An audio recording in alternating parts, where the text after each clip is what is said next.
Hello everybody and welcome back to a new video. Let's cut to the chase. We're reviewing the two biggest ships in the pack. We'll start with this one. This is the champion class, what? Did I say cruiser? Destroyer. This is a champion class destroyer. See? Marcelli. But this one is chonker. Definitely.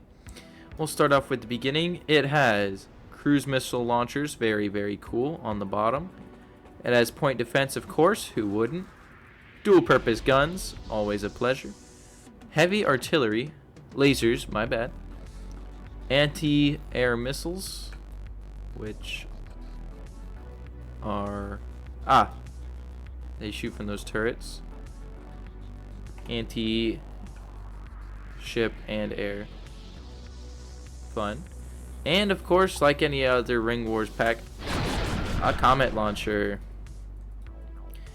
So let's go take a look at the inside and we'll work our way to the outside with looks.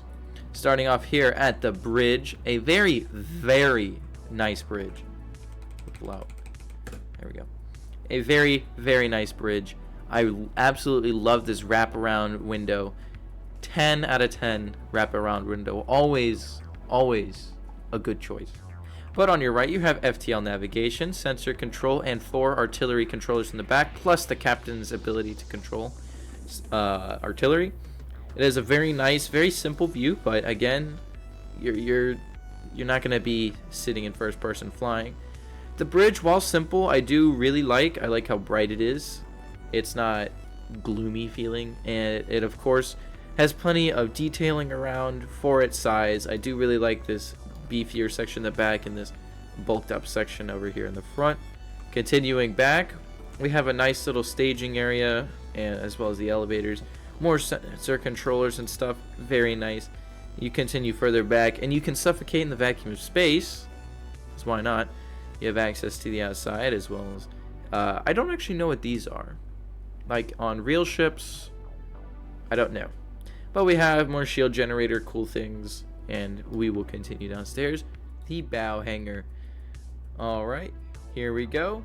We are at the bow hangar, which is right off to the side. If we go into free cam, it is under this giant armor plating. Which, think about this. Think about it. If you have a giant ship and you want to protect your hangar, which is a vulnerable spot, you just throw a sheet of metal over it. Which is what they have done here, as well as this cool detailing. But we'll look at more outside stuff afterwards. We're talking about the hangar inside.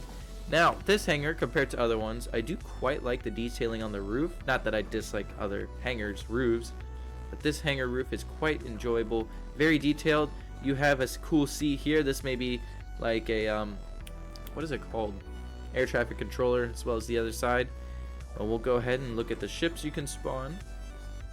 You can spawn some decently big ships. Sorry, I was looking for the word. You can spawn some bombers, very nice, a lot of elite units, some admin stuff. You can spawn a bunch of ships. It's really nice.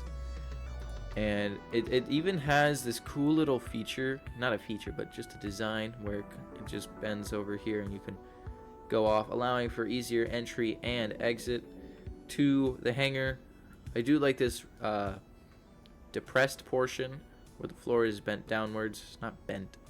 But continuing back, we have a long hallway with our mess hall on the right with a replicator. A very simple room. I wish there was windows, but I know that there's the giant sheet metal over there, so it's kind of difficult.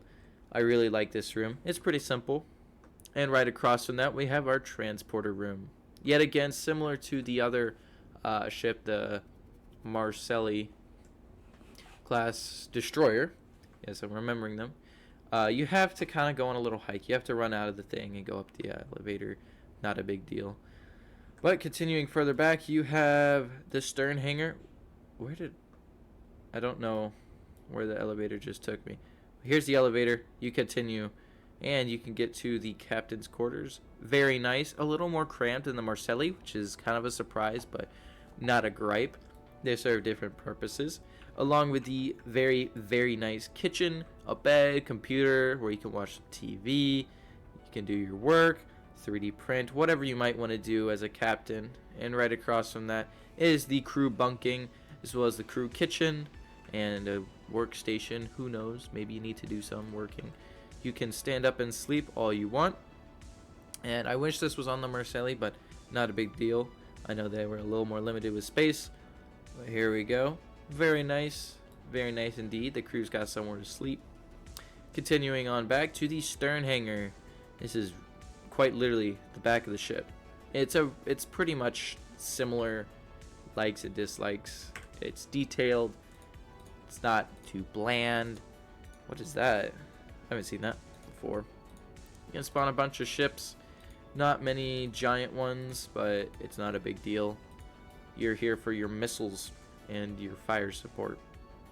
But like the other one, I like the control stations. I do wish, now that they have it on the bow hangar, the little air traffic controller seats would be cool to see. But again, it's a pretty simple hangar. I'm not going to complain too much. I do like it. And now we can continue. Oh, that's how you get to the main thing. Let's take a look at the outside. While objectively being not as unique, it is kind of just a straight line, I do really like it. All this detailing on the back with the satellites definitely makes it feel more like a support ship rather than a battleship or a frontline unit. The communication array thingy-mabobs are very fun, very unique to the new ships coming out. I love all the new ships coming out. You have tons of exquisite detailing all around. The sheet metal protecting the bow hangar, as well as the cruise missile launchers and more rocket launchers on the bottom. You have a odd but cool little area here with a light, because why not? Just some extra fire, some more radiators, as well as the big one. If we continue further slightly, you can get to the main comet launchers on the front. Very cool to see.